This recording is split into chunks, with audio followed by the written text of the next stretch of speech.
चैत्र नवरात्रि की शुरुआत आज से हो गई है। 9 दिनों तक माँ दुर्गा के अलग अलग स्वरूपों की पूजा होगी। नवरात्रि का दूसरा दिन माँ दुर्गा के ब्रह्मचारिणी स्वरूप को समर्पित है। कल यानी 10 अप्रैल के दिन माँ दुर्गा के द्वितीय स्वरूप माँ ब्रह्मचारिणी की आराधना की जाएगी। माँ ब्रह्मचारिणी सौभाग्य, आत्मिक शांति और संयम प्रदान करने वाली हैं। शास्त्रों के अनुसार ब्रह्मचारिणी शब्द का अर्थ है तप की चारिणी, अर्थात तप का आचरण करने वाली माँ। माँ का ब्रह्मचारिणी स्वरूप बेहद शांत, सौम्य और मोहक है। माता के सीधे हाथ में जप की माला और उल्टे हाथ में कंठमाला है।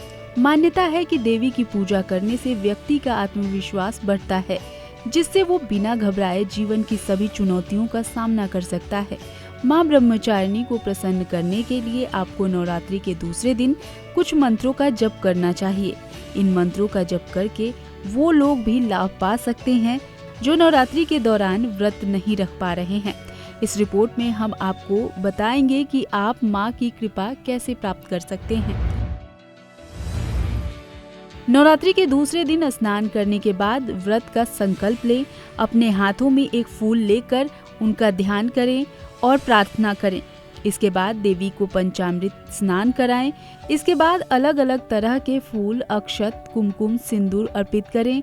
देवी को सफेद और सुगंधित फूल चढ़ाएं। कमल का फूल भी देवी माँ को चढ़ाएं। माता को उनका मनपसंद भोग लगाएं। इस दिन माँ सरस्वती की भी पूजा की जा सकती है। माँ ब्रह्मचारिणी को शक्कर का भोग लगाएं। इस दिन माँ की पूजा के बाद घर में प्रसाद जरूर बांटें। ऐसा करने से घर के सभी सदस्यों को लंबी आयु का वरदान मिलता है। नवरात्रि के दूसरे दिन आपको स्नान करने के बाद माँ ब्रह्मचारिणी के मंत्रों का जप करना चाहिए। इसके लिए शास्त्रों में कई मंत्र बताए गए हैं।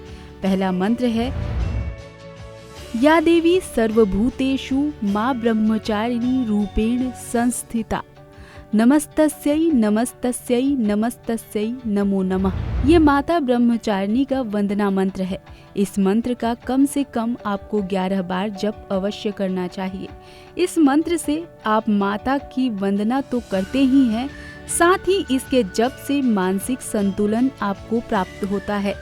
दूसरा मंत्र है ओम ऐं ह्रीं क्लीं ब्रह्मचारिण्यै नमः।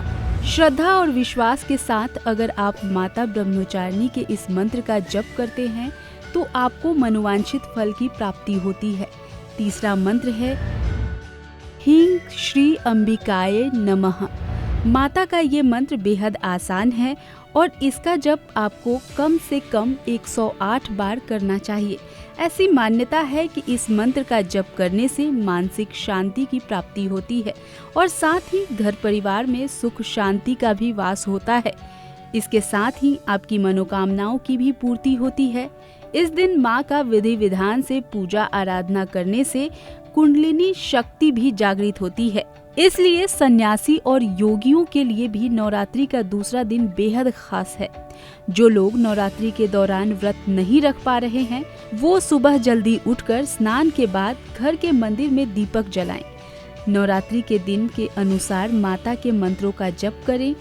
केवल मंत्र जप करने से भी आप माता का पूर्ण आशीर्वाद प्राप्त कर सकते हैं। हालांकि इस बात का ध्यान रखें कि मंत्र जप के बाद मांस, मदिरा या फिर तामसिक भोजन न खाएं, यानी नवरात्रि के नियमों का पालन करें। अगर आप विधि पूर्वक मंत्र जप करते हैं तो माता का आशीर्वाद आपको प्राप्त होता है।